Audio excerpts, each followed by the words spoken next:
Have you ever noticed that the black inmates talk totally differently than the white ones? Have you ever noticed that?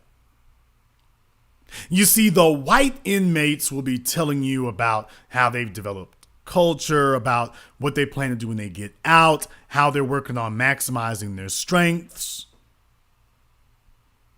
They're talking about how they want to cultivate their power beyond the walls of the prison that they're in. Slide on over and go talk to the black male inmates. You don't hear discussions about empowerment. You don't hear discussions about socioeconomic development. They sit there and tell you about what they used to do on the streets.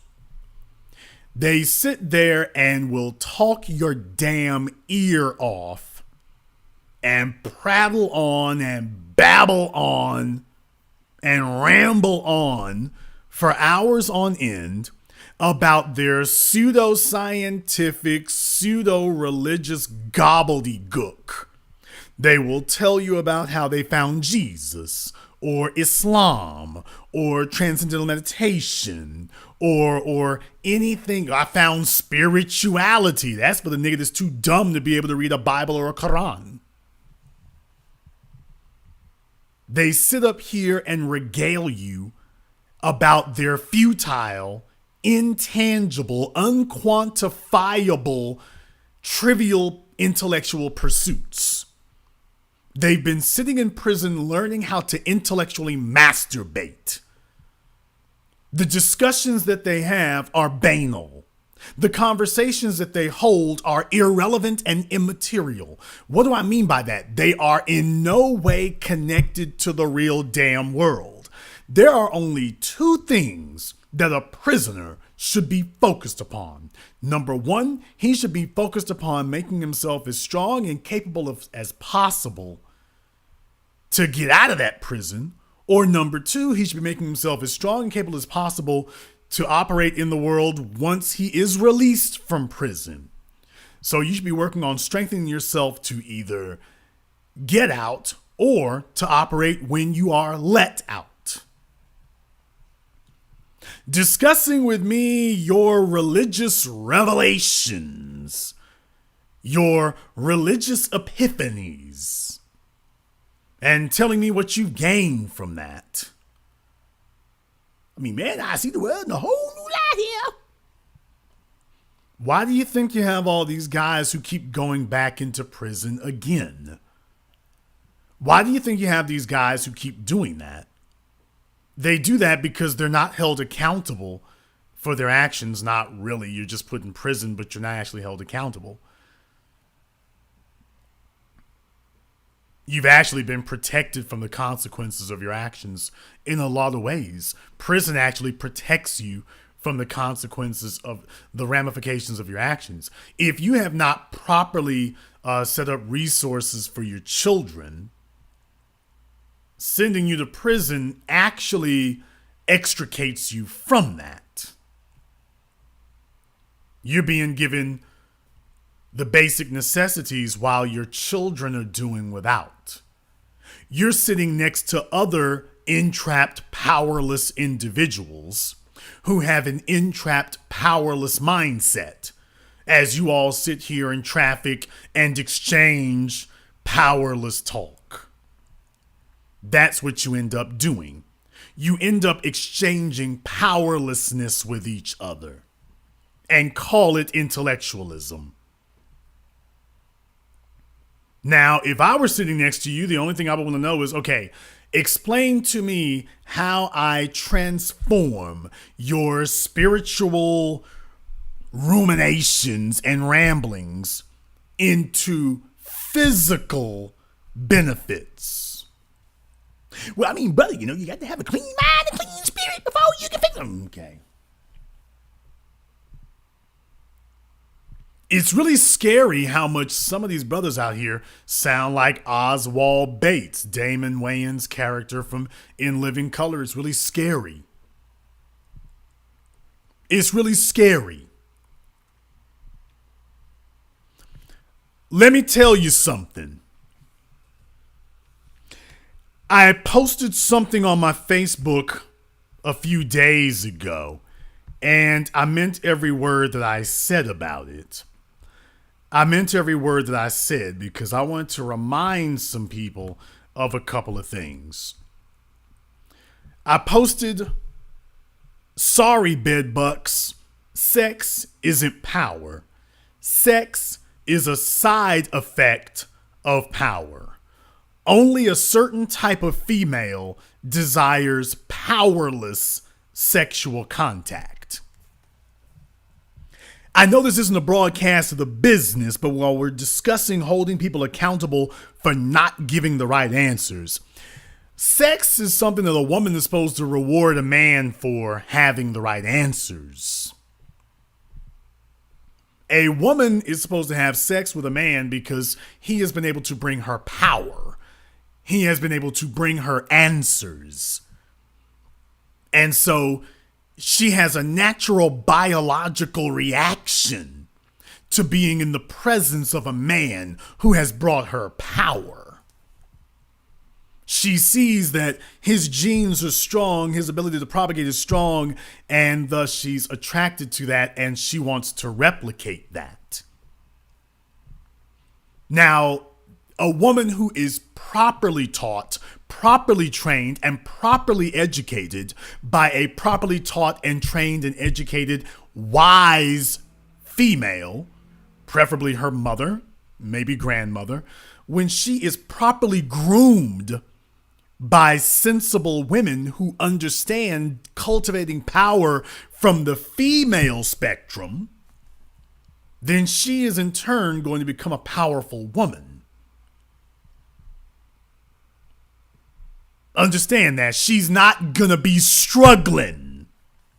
A woman who tolerates stupid answers, either from the man she's with or the other females that she associates with, that's gonna be a hoe who struggles. She's gonna spend her entire life struggling and losing. And she is constantly going to be at the mercy of other people. Why? Because she desires powerless contact, or she tolerates powerless contact. Let me tell you something to the ladies listening right now. What I'm about to say is going to upset a lot of dudes out here, but I got to say it like it is. Ladies, you are some kind of fool if you tolerate the presence of a man who is perpetually powerless. You are some kind of fool if you are a female who cannot leverage your femininity for the presence of a powerful man. If you tolerate the presence of a weak man perpetually because you are stupid, because you're hoish, because you're dumb, because you're ditzy, because your mama was a hoe and you don't define things any better, then just understand you have just denigrated your genes and your bloodline.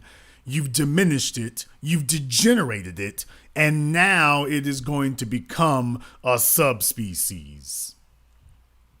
But ladies, I have taught you now for years, the single most important financial decision that you will ever make in your life is the quality of the man that you have in your life, that you choose to have. And if you have chosen a man who, well, he good in bed and make my toes curl, just understand you are degenerating your genes. You are degenerating your DNA. You are degenerating your legacy. You are becoming a weaker organism. But he good in bed. Your job isn't to determine who is good in bed. Your job is to determine who makes you a more powerful, wealthy, and influential woman. That is your job, so that you can in turn produce more powerful, more wealthy, and more influential children. Now, a lot of you, let's just be honest, a lot of you are the sons and daughters of women who got knocked up by dudes spouting prison babble. Fellas who are talking about things they cannot do if they're talking about actually doing something. Do you know the reason why the churches today are filled with majority of females? They're filled with the majority of old females because old females listening to a nigga spit intangible game used to be young females who thought it was cute to sit around courting and entertaining the company of young men who were spitting intangible game. And because when you were a young woman, you did not hold that man accountable for his actions and his lack of results. Because you refused to do that then, you don't have anything to present now. Because you refused to do it then. If you abdicate and abandon your responsibilities to hold a standard and demand results, then you're going to struggle. And in many cases, you're going to die.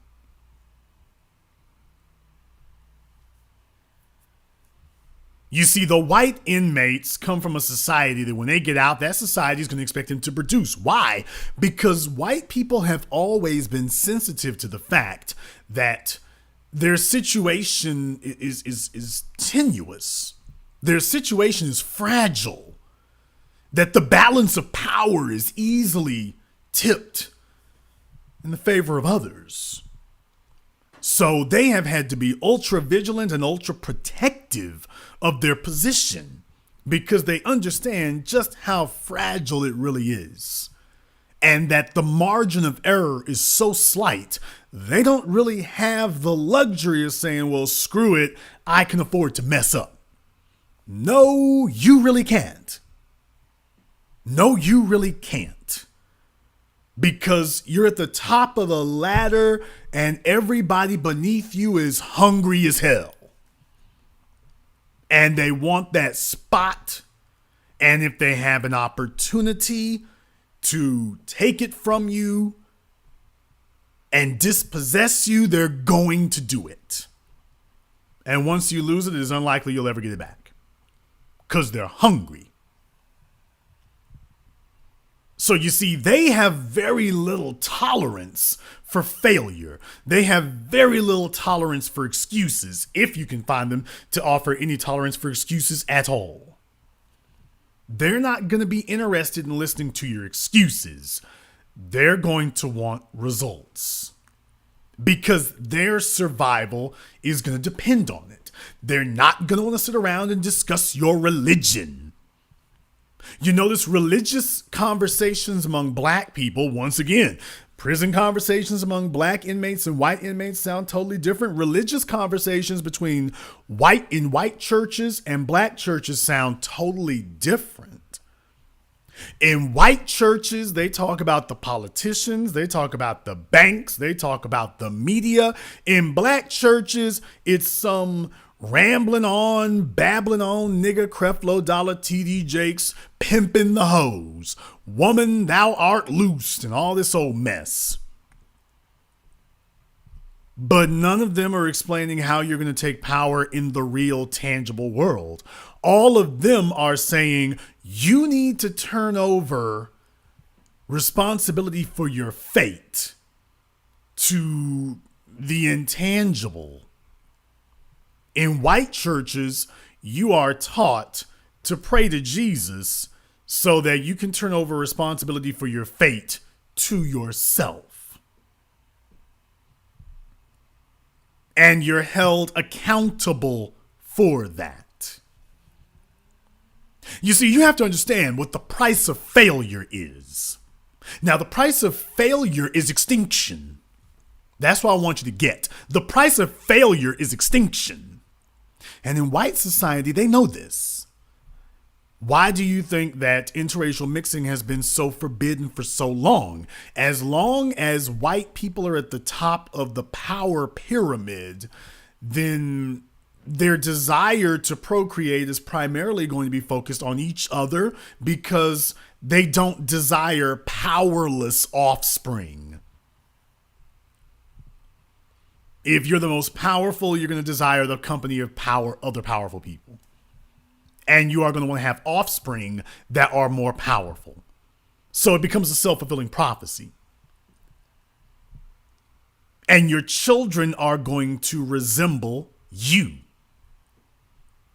Now, if black people become more powerful, then you're going to have more offspring out there that more closely resemble these black folk.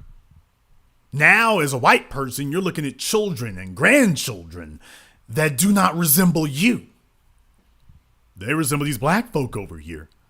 Your children are supposed to look more and more like you, not less and less like you. So when white people take a look at that, that's what they see. They have a real world, tangible, physical manifestation of their failure and going into extinction. And they will not tolerate it.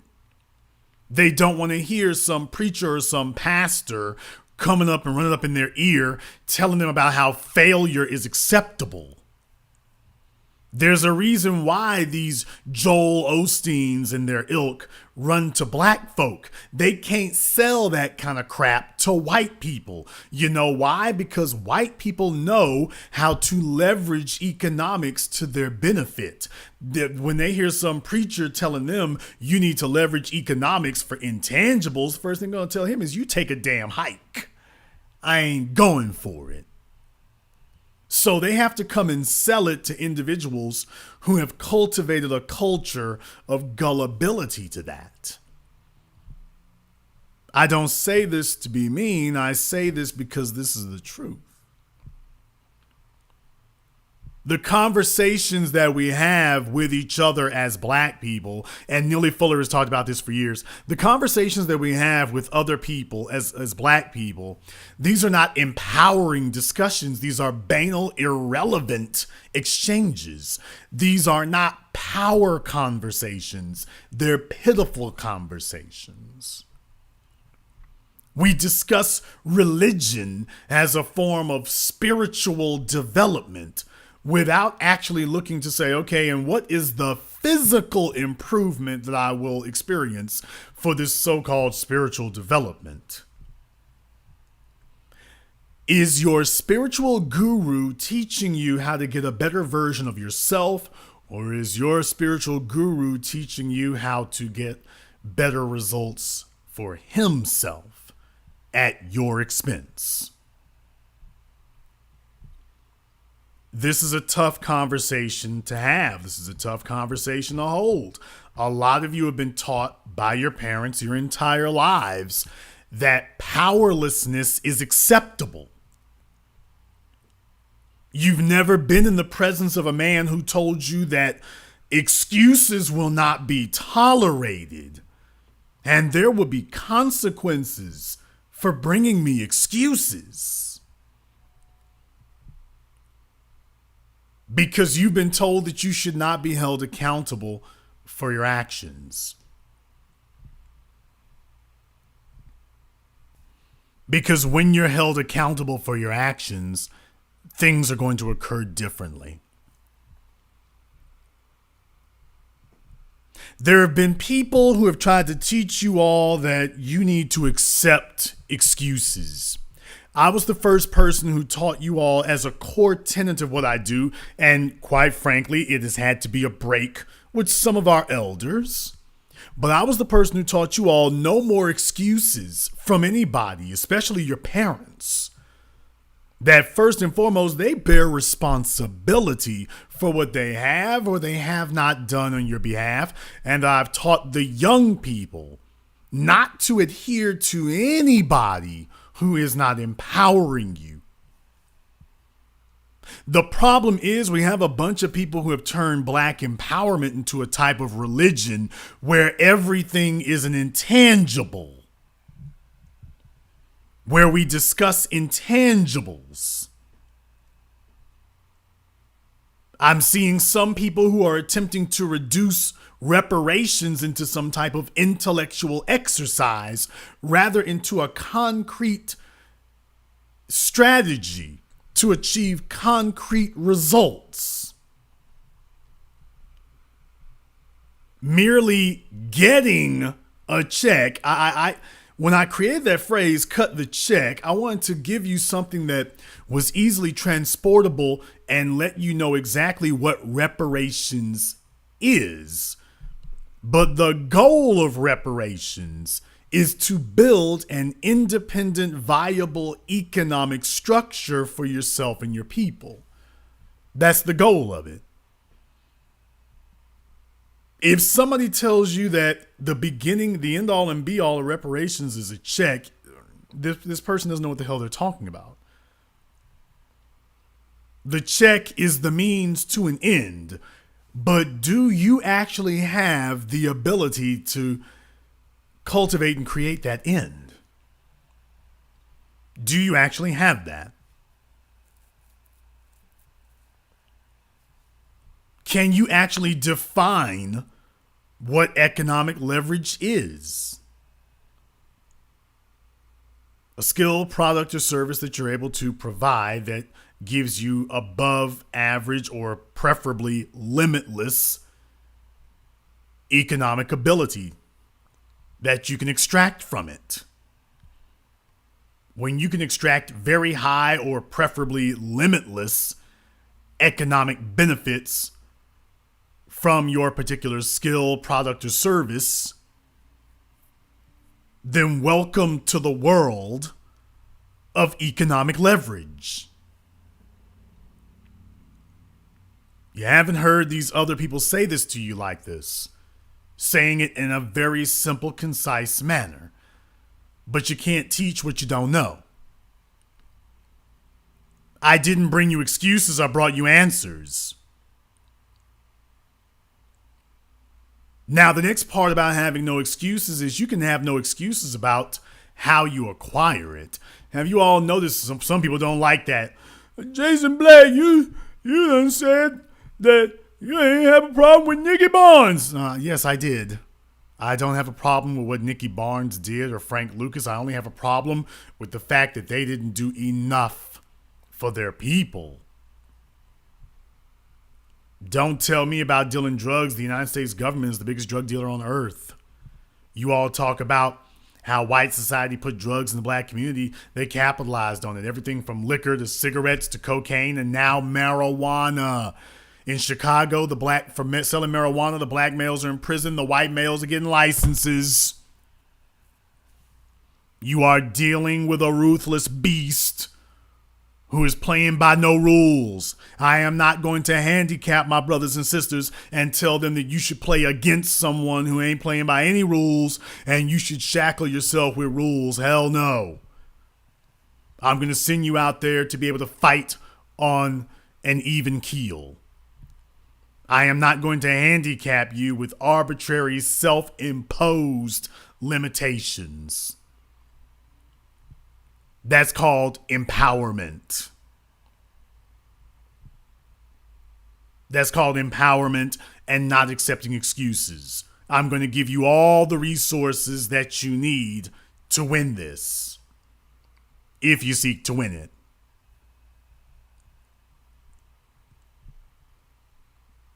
I would not have a problem with doing business with Jay-Z or Tyler Perry. I have relentlessly criticized the both of them. But I am never going to be so foolish as to tell you that these guys don't have a lot of game to give about economics and building wealth. Now, if the only objection that you can raise is, well, I don't like how they did it, sit your ass down. I'm not going to listen to a nigga with nothing in his hands criticize someone who has something.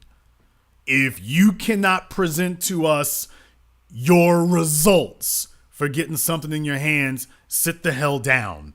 There are too many black folk who have nothing to offer, who specialize in running their mouths about other people who have something to offer. That is a level of foolishness that we can't tolerate. You should only be listening to people who bring you results. And then after you found someone who's brought you results, you need to flip that and parlay that into meeting someone who can give you better results and bigger results. But in Black society, we have made it a cultural norm to entertain the company of and provide an audience to individuals who really don't have an end game. They don't have any strategies. Their strategy simply boils down to beg the government or beg some hoes. When a female is thinking properly, then she understands that her ability to survive is going to be directly tied to the man she chooses. If she chooses a guy, and let me tell you, the most deceptive type of man, and I use that term advisedly, but the most deceptive type of man for a female to meet, and this is where a lot of you have been sorely ill-served by your fathers and your mothers, your feminine example. A woman who says, well, he has a good heart. Ladies, will you please explain to me, how do you measure the value of a good heart? Well, I'm happy being with him. I've never seen any woman who was happier with a man who was struggling and had a good heart than she was with a man who was prosperous and had an eye heart. I never saw any woman who was able to properly enjoy the company of a man with a good heart if that man was struggling. I haven't seen that. I know there's some dumb females out there who do it, but I haven't seen it. I guess I don't run in their circles or allow them to run in mine. But I just want you to understand, as a woman, you need to be crucially aware of the men that you have in your presence and his proclivity or willingness to bring you excuses. You need to be critically sensitive to that.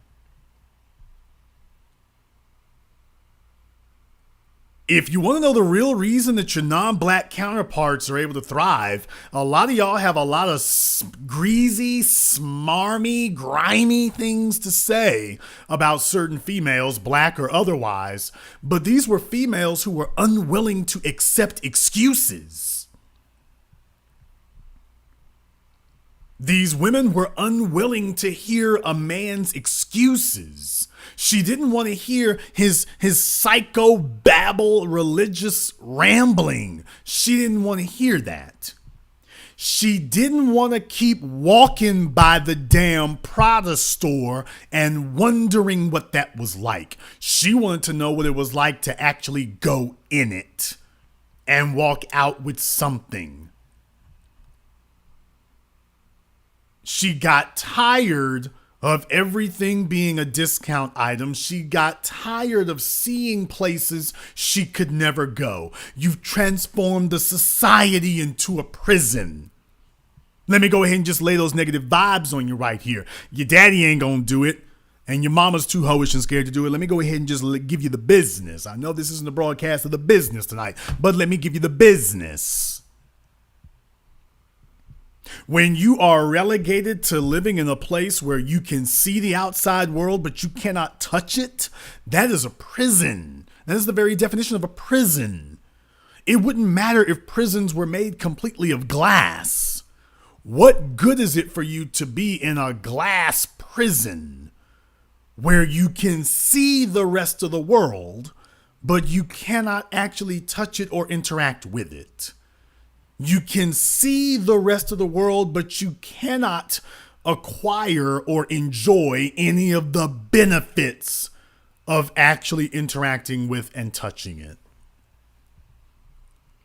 And a lot of you have allowed your parents, your boyfriend, your baby daddy, your baby mama, your girlfriends, your grandparents, your job, yourself. You have allowed these entities to transform your world into a glass prison.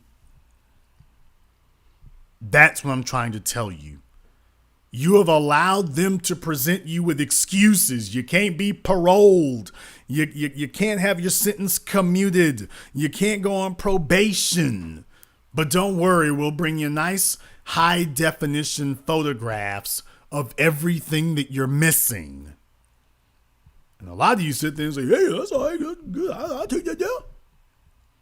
Neely Fuller has talked about this a lot, how there are most black people are just trying to become more comfortable in the prison.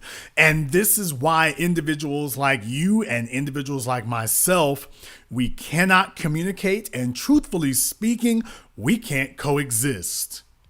You and I can't coexist because I'm going somewhere and you're going nowhere.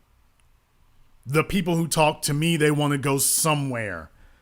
They come to me and talk to me and listen to me because they don't want excuses. They want someone who's going to be honest with them and is going to give them actual, practical, actionable information. Information that they can put into action in their own lives. That's what they're looking for. They're not looking for somebody to entertain them. They're not looking for someone to attempt to comfort them and soothe them with religious psychobabble about, don't worry, it's Jesus's will that you don't have to enjoy any of the physical comforts of this world. It's Jesus's will. You ain't got to do that.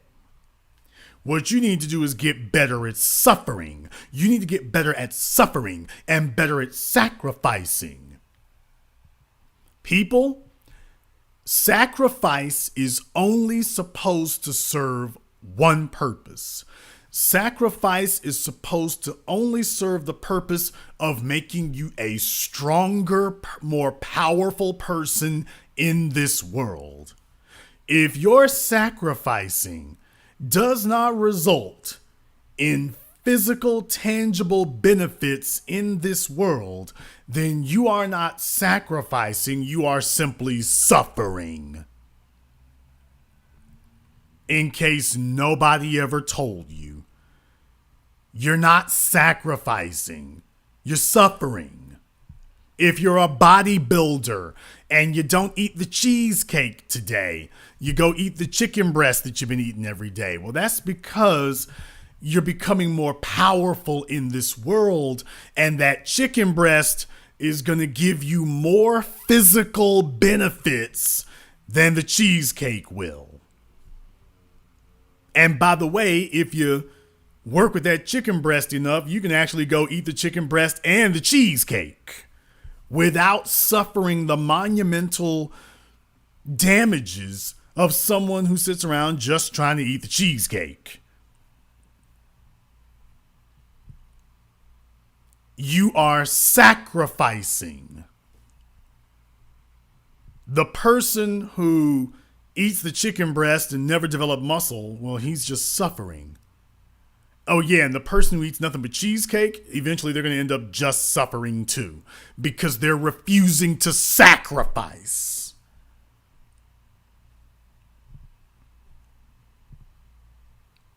You can attempt to refuse it, but believe me, at the end of the day, you are eventually going to pay for it one way or the other.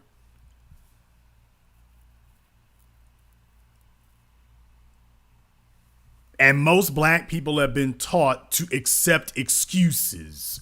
I'm one of the few people who's ever told you all, no, do not accept excuses.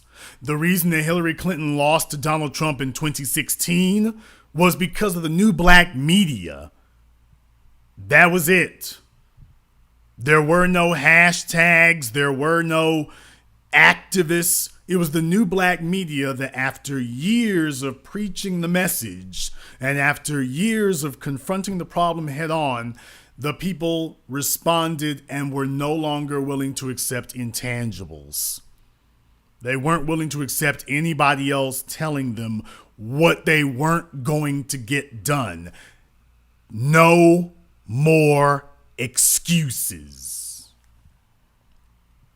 That's the change that happened. You are dealing with a black society today that says no more excuses. We're not going to let anybody else hit us with a trick bag. We are not going to tolerate your excuses. Not now, not ever. No more.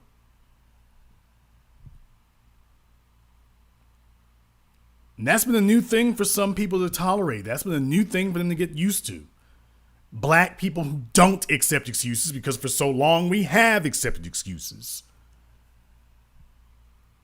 But when you make people responsible for bringing you results, and you let them know that there will be a cost to pay and a penalty extracted if they don't bring you results, then believe me, you are training people.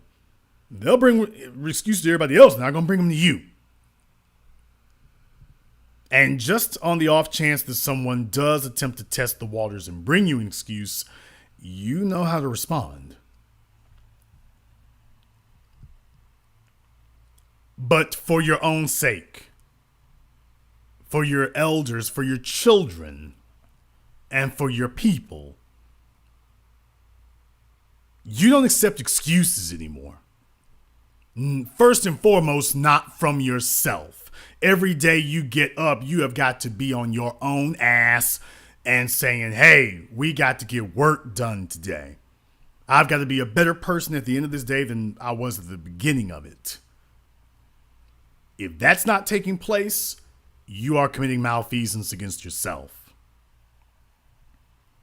You're penalizing yourself. And that's something you can't tolerate. So make this your resolution now. Make this your commitment now that you don't accept excuses. You only accept results. And that you only accept results of the people around you. The people around you can only bring results. No one can bring anything else. If they bring you something other than results, you're out. You don't want to hear their tales of woe. You don't want to hear what happened on the way from Circle K. You don't want to hear about their car broke down. You don't want to hear it. Because you see, when it's time for them to get something from you, they don't want any excuses. They just want results. The quality of the results that you receive are going to be directly relative to the quality of results you demand. If you demand high quality results, you will get them. Maybe not as quickly as you'd like in some cases, but you will get them. And if you accept excuses, then guess what? You'll get those too. It's time for you to decide exactly what type of person you want to be. If you are new here to the Black Channel, welcome to the Haven of Intelligent Black Thought. We do this every weekend. We have over 85,000 subscribers and rising. We are not a little thing. If you want to join us and be a part of this, then go ahead and click that red subscribe button and then click the yellow notification bell so that you can keep up to date with when we are broadcasting here. And if you want to go deeper into it, we go to our website, blackchannelfilms.com. That is blackchannelfilms.com, and review our groundbreaking documentary work, our Amazon bestsellers, 7 a.m., Gentrified, Ethnic Cleansing American Style, and Race War, all available now on sale and available for streaming. No excuses, just results. blackchannelfilms.com.